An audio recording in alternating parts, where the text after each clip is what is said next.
दोस्तों, मैं Lalit Sharma, medical student.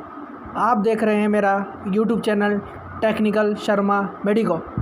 आज हम बात करते हैं ईसीजी के बारे में।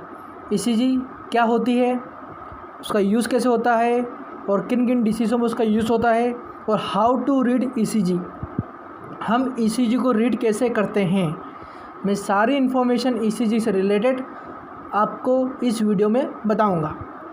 सबसे पहले ईसीजी की बात आती है तो आपको इस डायग्राम की याद आती होगी, है ना। तो नॉर्मली ये वेव्स होती है ईसीजी में, पी क्यू आर एस और T, P Q R S 2, है ना।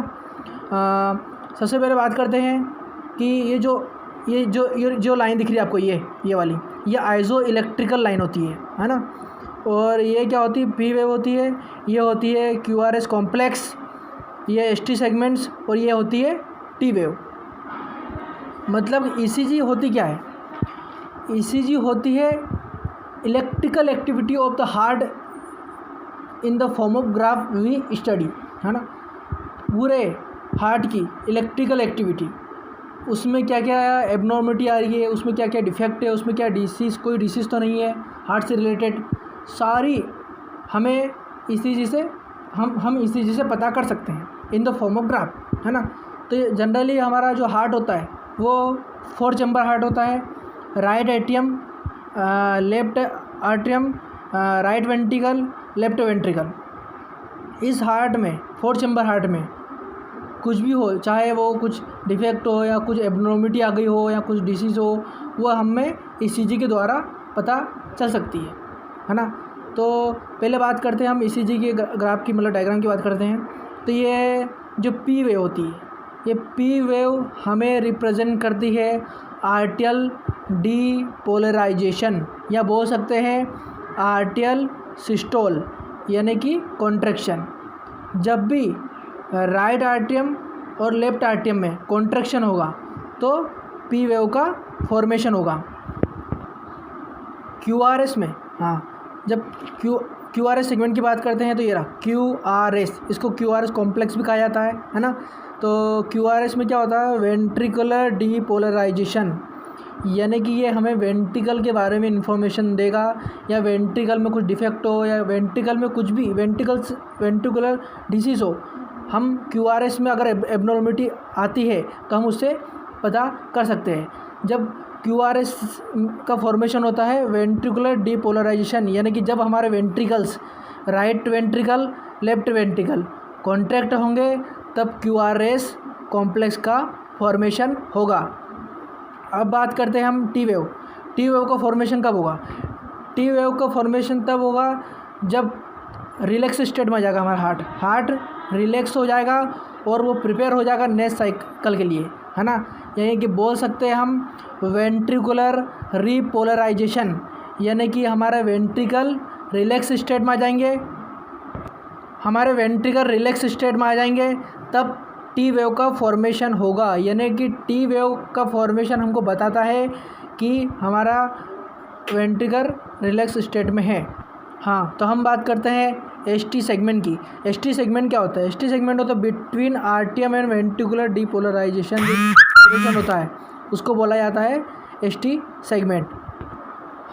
तो हम बात करेंगे अब how to read ECG, ECG को रीड कैसे करा जाता है। तो उसमें फॉलोइंग स्टेप यूज़ की जाती है। सबसे पहली स्टेप आती है presence of P wave, P wave presence है या नहीं। पी वेव हमें राइट एट्रियम और लेफ्ट एट्रियम में कुछ भी डिफेक्ट हो उसके बारे में सारी इन्फॉर्मेशन देती है। अगर पी वेव में एबनॉर्मलिटी पाई जाती है, यानी कि या तो राइट एट्रियम में या लेफ्ट एट्रियम में कुछ ना कुछ एबनॉर्मलिटी हो सकती है या कुछ डिसीज़ हो सकती है। क्यूआरएस कॉम्प्लेक्स, सेकेंड पे आता है क्यूआरएस कॉम्प्लेक्स, है ना। क्यूआरएस कॉम्प्लेक्स से हम हार्ट रिदम पता कर सकते हैं या हाइपरट्रोफी या मायोकार्डल इन्फेक्शन पता कर सकते हैं क्यूआरएस कॉम्प्लेक्स में।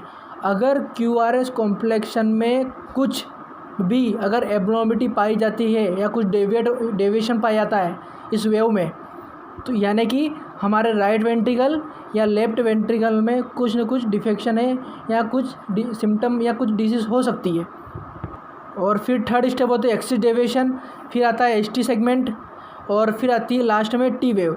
टी वेव जो होती है ये हमें रिलैक्स स्टेट में जब हार्ट होता है तब हमें पता है। अगर टी वेव प्रेजेंट है यानी कि हमारा हार्ट रिलैक्स स्टेट में है, और यह हमारे हार्ट के पैथोलॉजी के बारे में बताती है।